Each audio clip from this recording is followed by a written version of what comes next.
गणितीय online classes में आपका स्वागत करता हूं। डीएलएड सेकंड सेमेस्टर के विषय प्रारंभिक शिक्षा के नवीन प्रयास के अंतर्गत यूनिट 3 चल रही थी, जो थी प्रारंभिक शिक्षा के विकास में संचालित कार्यक्रम और परियोजनाएं उत्तर प्रदेश के संदर्भ में। उसमें से हमने operation black board, P most और एसओपीटी का अध्ययन कर लिया था। अब जो हमारा नेक्स्ट टॉपिक है वो है बीईपी।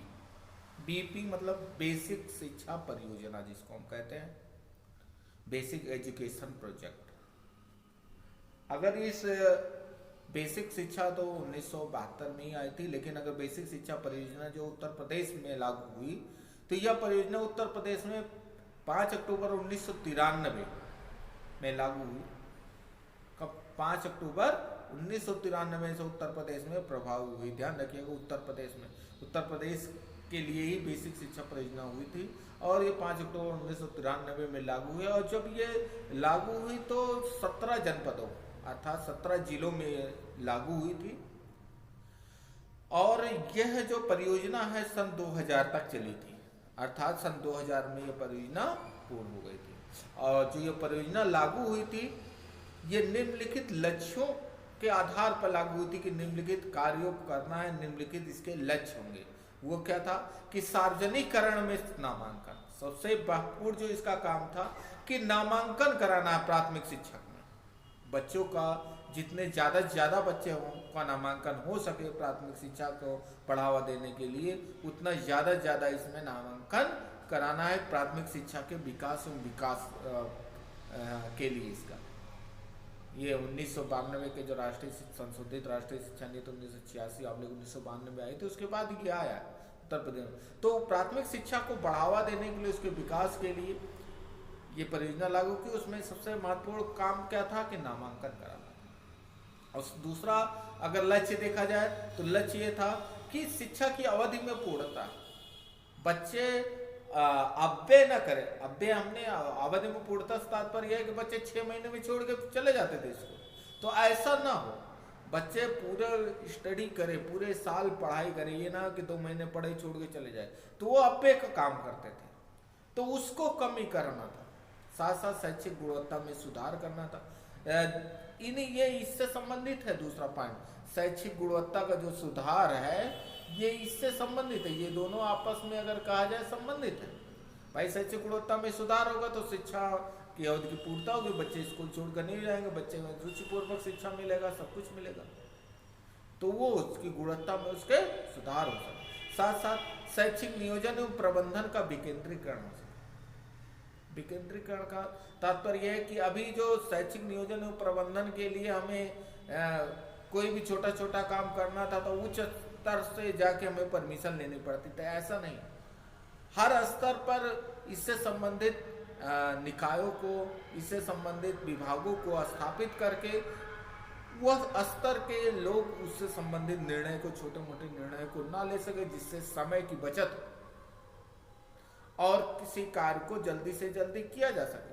तो विभिन्न स्तरों पर, जैसे राज्य स्तर, जिला, केंद्र, सब स्तरों पर एक ऐसा निकाय हो, एक ऐसा विभाग हो जो इससे संबंधित उत्तरदायित्व को ले सके, उससे संबंधित उत्तरदायित्व प्रति जिम्मेदारी हो, उससे संबंधित निर्णयों को ले सके। जिससे क्या होगा, प्रबंधन का विकेंद्रीकरण होगा। सिर्फ एक ही नहीं, केंद्रीकरण नहीं होगा, विकेंद्रीकरण मतलब डिसेंट्रलाइज होगा। एक ही सेंटर में नहीं है, सारा शक्ति यहीं पे नहीं है, सबके पास डिस्ट्रीब्यूट हो गया है। तो वही कह रहा है विकेंद्रीकरण के लिए। और इसी के लिए ही ध्यान रखिएगा, इसी के लिए ही ये राज्य, जनपद और ग्राम स्तर पर संस्थाओं की स्थायीकरण, जो राज्य, जनपद और ग्राम स्तर पर उनमें क्या संस्थाओं का स्थायीकरण, जो संस्थाएं उनका स्थायीकरण किया जाएगा, उनको शक्तियां दी जाएंगी, उनको उत्तरदायी सौंपा जाएगा, जिससे इनका विकास हो सके। तो ये इस लक्ष्य के साथ 5 अक्टूबर 1993 में उत्तर प्रदेश में 17 जनपदों के साथ ये परियोजना स्टार्ट की गई थी। अगर इसके अंग की बात करें तो इसके 3 अंग हैं। बीईपी, बेसिक एजुकेशन परियोजना या प्रोजेक्ट, ध्यान रखिएगा।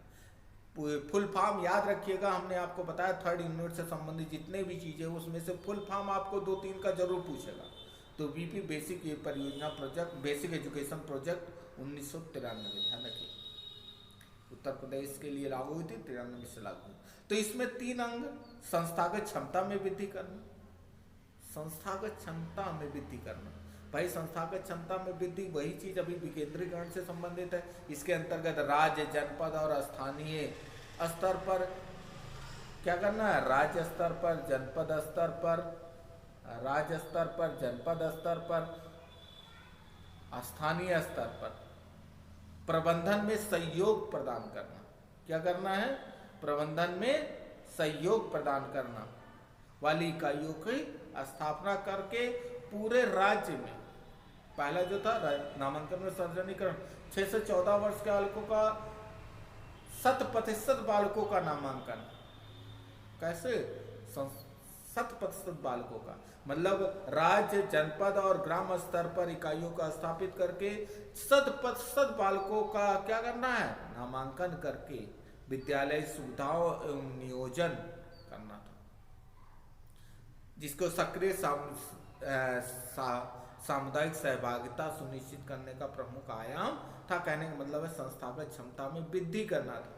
जो संस्था है उनकी क्षमताओं में वृद्धि करना चाहिए, जो हर स्तर पर क्षमता है उनके उत्तरदायित्व, उनके अधिकारों में क्या करना था, वृद्धि करना था, जिससे कि 100% 6 से 14 वर्ष के आयु के बालकों को 100% नामांकन हो सके, उनका प्रबंधन एवं नियोजन अच्छी प्रकार से हो सके, ऐसे विद्यालयों की सुविधाओं का। नेक्स्ट क्या था, गुणवत्ता में सुधार एवं पूर्णता। पाठ वस्तु तथा पाठ गुणवत्ता में सुधार कैसे, पाठ पुस्तकों में, पाठ वस्तुओं में सुधार करके, नवाचार लागू करके, शिक्षण विधियों में सुधार करके, ठीक है, आप विकसित मतलब जो पिछड़े क्षेत्र हैं उनके छात्र छात्राओं की शिक्षा का प्रबंध करके, निरंतर उनका निरीक्षण करके, कंटिन्यूअस उनका मूल्यांकन करके हम गुणवत्ता में क्या कर सकते थे, सुधार कर सकते। तो गुणवत्ता के सुधार के लिए यही कहा। और बेसिक शिक्षा की पहुंच सुनिश्चित करना, मतलब बेसिक शिक्षा सभी के पास पहुंच सके ये सुनिश्चित करना, इसीलिए कहा ना 100% नामांकन की बात कही। तो उसके लिए क्या, अवेशित असेवित क्षेत्र, असेवित क्षेत्र जो पिछड़े क्षेत्र है जहां पर पहुंचा नहीं है वहां पर क्या करना है, प्रारंभिक विद्यालयों की स्थापना करनी है, शिक्षा केंद्रों को संचालित करना है तथा समाज के विशिष्ट वर्ग के बालकों की शिक्षा की व्यवस्था करना है। जो विशिष्ट वर्ग के बालक है जो अभी तक प्रारंभिक शिक्षा नहीं प्राप्त किए उनके शिक्षा की व्यवस्था करना है। तो ये 3 काम मेन थे, 3 अंग थे कि संस्थागत क्षमता में वृद्धि करें, जो हर स्तर पर संस्थाएं हैं उनकी क्षमता में वृद्धि करें, जिससे विद्यालयों का प्रबंधन एवं निर्देशन आसानी से हो सके, 100% नामांकन हो सके और साथ साथ गुणवत्ता में सुधार किया जा सके, बेसिक शिक्षा की पहुंच सभी तक सुनिश्चित हो। ये 3 काम, ये 3 प्रमुख इसके अंग थे। अगर इसके उद्देश्यों की बात करा जाए तो ये मुख्यतः 4 उद्देश्य निर्धारित किए गए थे। ध्यान रखिएगा, 1 नंबर के पूछे जाने वाले बहुत इंपॉर्टेंट है कि विद्यालय सुलभ कराना, उद्देश्य रखे गए थे। लक्ष्यों को पूरा करने के लिए 4 प्रमुख उद्देश्य थे। क्या, पहला उद्देश्य था विद्यालय सुलभ कराना। विद्यालय सुलभ कराने का मतलब यह था कि 300 आबादी और 1.5 किलोमीटर पर प्राथमिक विद्यालय या वैकल्पिक शिक्षा केंद्र स्थापित। कितने, 300 आबादी और 1.5 किलोमीटर, कितने, 1.5 किलोमीटर पर एक प्राथमिक विद्यालय हो, दोनों में से जो भी पूर्ति हो रही पहले, अगर 300 नहीं हो रही तो 1.5 किलोमीटर पर या 300 आबादी पर एक वैकल्पिक विद्यालय की स्थापना हो। प्राथमिक विद्यालय हो, प्राथमिक विद्यालय ना हो तो उसके विकल्प के रूप में कुछ ना कुछ हो, शिक्षा केंद्र हो। दूसरा क्या कहता है कि वर्ष 2000 तक, हमने कहा 2000 में पूर्ण हो गई थी, 2000 तक के लागू किए, 6 से 14 आयु वर्ग के सभी बालकों बालिकाओं का नामांकन, 100% नामांकन, हमने अभी अंक के बारे में बात किया। तो 2000 तक सभी 6 से 14 आयु वर्ग के बालकों का नामांकन की बात कही गई है। नेक्स्ट, अगर कहा जाए कि 2000 तक नामांकित बच्चों में MLL विकसित करना, MML न्यूनतम मिनिमम लर्निंग लेवल, ध्यान रखिएगा, मिनिमम लर्निंग लेवल, ML पूछ ले फुल फॉर्म क्या है, तो मिनिमम लर्निंग लेवल, न्यूनतम अधिकतम क्षमता जिसको कहते हैं। क्या है कि बच्चों में एक न्यूनतम अधिकतम क्षमता विकसित हो। जैसे आप देखिए, न्यूनतम अधिकतम क्षमता होती है कि आप कि कक्षा 5 में पढ़ रहे हैं तो कम से कम आपको इतना आना चाहिए, तभी आपको नेक्स्ट कक्षा में प्रमोट किया जाए। उसके लिए परीक्षा ली जाती है, 33% 35% निर्धारित किया जाएगा कि कम से कम 33% पाए होगे तभी आप नेक्स्ट कक्षा में जाओगे। तो मिनिमम अधिकतम लेवल निर्धारित कर दिया गया है कि 1/3 कम से कम आप जाने उस कक्षा का, तभी आप नेक्स्ट कक्षा के लिए ही तैयार होंगे। तो मिनिमम अधिकतम लेवल क्या है, विकसित करना बच्चों में, ये था उपलब्धि प्राप्त करना। सतत शिक्षा, सतत शिक्षा के लिए कहा इन्होंने, ध्यान रखिएगा, सतत शिक्षा के लिए कहा कि 5000 ग्रामीण क्षेत्र की आबादी पर सतत शिक्षा उपलब्ध कराने की बात कही। जहां पर 5000 की ग्रामीण आबादी हो वहां सतत शिक्षा उपलब्ध कराने की बात कही। सतत शिक्षा का तात्पर्य यह है कि वहां पर बच्चों को पढ़ने के लिए दूर न जाना पड़े, वहीं पर उनको प्राथमिक स्कूल मिले, वहीं पर उनको उच्च विद्यालय मिल पाए, उच्च प्राथमिक मिल पाए, वहीं पे माध्यमिक स्कूल मिल पाए, वहीं पे उच्च शिक्षा मिल पाए। सतत शिक्षा मतलब कंटिन्यूअस चलती रहे उनकी शिक्षा, रुके ना।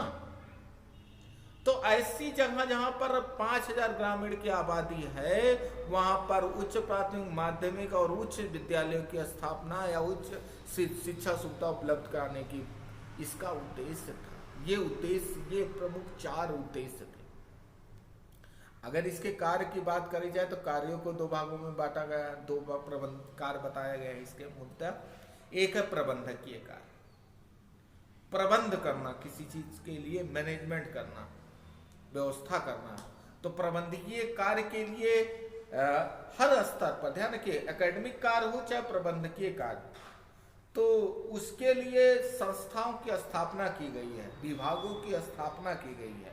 तो प्रबंधकीय व्यवस्था है तो राज्य स्तर पर राज्य परियोजना परिषद, जनपद स्तर पर जिला शिक्षा परियोजना समिति, ग्राम विकास स्तर पर ब्लॉक शिक्षा समिति और ग्रामीण या न्याय पंचायत स्तर पर ग्राम शिक्षा समिति की स्थापना की बात कही गई या स्थापना कराने की बात कही गई है। इसके मुख्यतः कार्य थे प्रबंधकीय कार्य के अंदर कि राज्य स्तर पर ये समितियों की स्थापना हो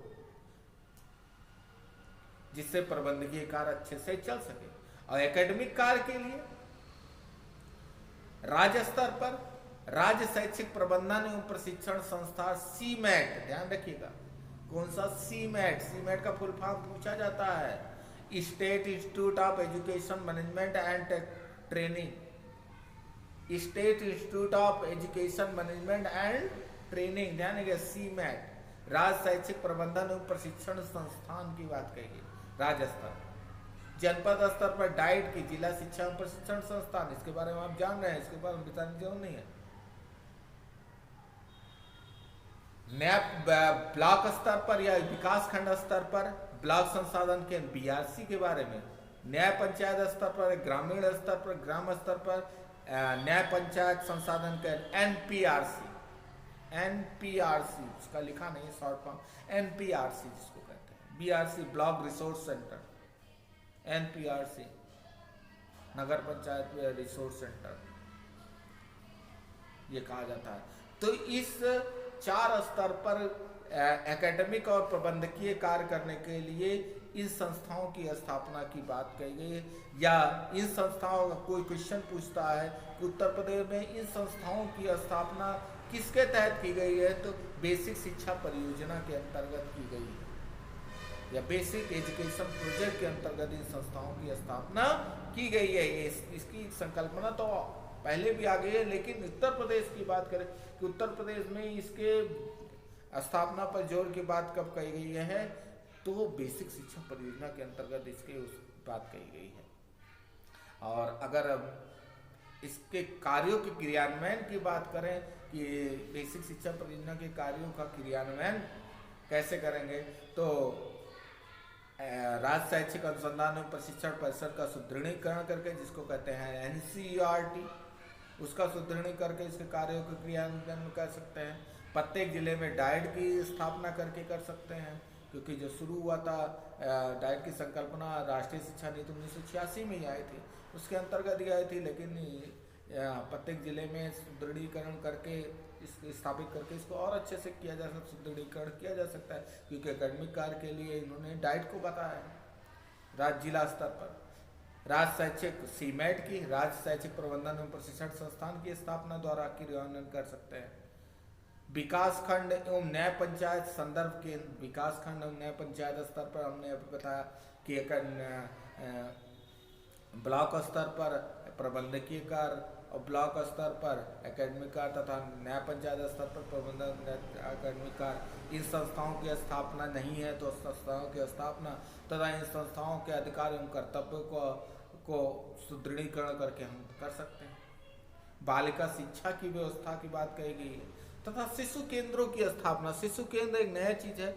शिशु केंद्रों की ये होता था कि जहाँ पिछड़े क्षेत्र होते थे वहाँ बालिकाओं को, ये दोनों एक दूसरे से अगर कहा जाए थोड़ा सा संबंधित है, बालिकाओं को अपने छोटे भाई बहनों को संभालना पड़ता था और वो शिक्षा के लिए नहीं जा पाते, तो वहाँ पर शिशु केंद्रों की स्थापना की गई जहाँ पर छोटे बच्चों को संभालने का काम किया जाता था और बच्चियाँ वो अपने स्कूल पढ़ाई के लिए जा सकते थे। साथ साथ नवीन शैक्षिक तकनीकियों प्रविधियों का विकास करके नए नए, ये दोनों एक दूसरे संबंधी के नवाचार कार्यक्रमों का संचालन करके, नई नई तकनीकों को जान करके, उनका संचालन करके, उनका विकास करके, साथ साथ संप्राप्ति में सुधार करके। संप्राप्ति का मतलब क्या है कि कोई भी चीज सीखने के बाद क्या परिणाम आया, उस परिणाम में सुधार करके, जो अभी तक बालक को बताते थे उसके अंत में जो परिणाम आता था उसमें सुधार करके, इसीलिए मिनिमम लर्निंग लेवल में सुधार हुआ था, उद्देश्य के अंतर्गत भी हमने कहा है। तो वही संप्राप्ति, लास्ट में क्या उनको प्राप्त हुआ, जो प्राप्त हो रहा था उसमें सुधार करके हम इसको बढ़ा सकते हैं। तो ये बेसिक शिक्षा परियोजना के कार्यों का क्रियान्वयन इनके द्वारा या इनके द्वारा कार्य करके हम पूर्ति कर सकते हैं। तो बेसिक शिक्षा परियोजना से संबंधित बातें यहीं पे समाप्त होती हैं और उम्मीद करते हैं कि आपको समझ में आया होगा कि बेसिक शिक्षा परियोजना है क्या। इसके अंतर्गत हमने इसके कार्यों को, उसके उद्देश्यों को और इसके कार्यों को कैसे क्रियान्वयन किया जाएगा तथा इसके अंगों के बारे में अध्ययन किया। आपके टॉपिक के हिसाब से बड़ा इम्पोर्टेंट है, क्योंकि जो जो पूछा जाता है वही चीज़ हमने बात की, क्योंकि इसके अंग भी पूछे गए हैं, इसके उद्देश्य भी पूछे गए, आप अनुसरण में देख सकते हैं। उम्मीद करते हैं वीडियो आपको अच्छा लगा होगा, समझ में आया होगा। अच्छा लगा हो, समझ में आया हो, लाइक करिए, शेयर करिए, कमेंट करिए तथा इसको नोट्स बना के रखिए आप, क्योंकि आपके टेलर सेकंड सेमेस्टर के बहुत इम्पोर्टेंट है। इसी के साथ ये वीडियो यहीं समाप्त करते हैं। धन्यवाद।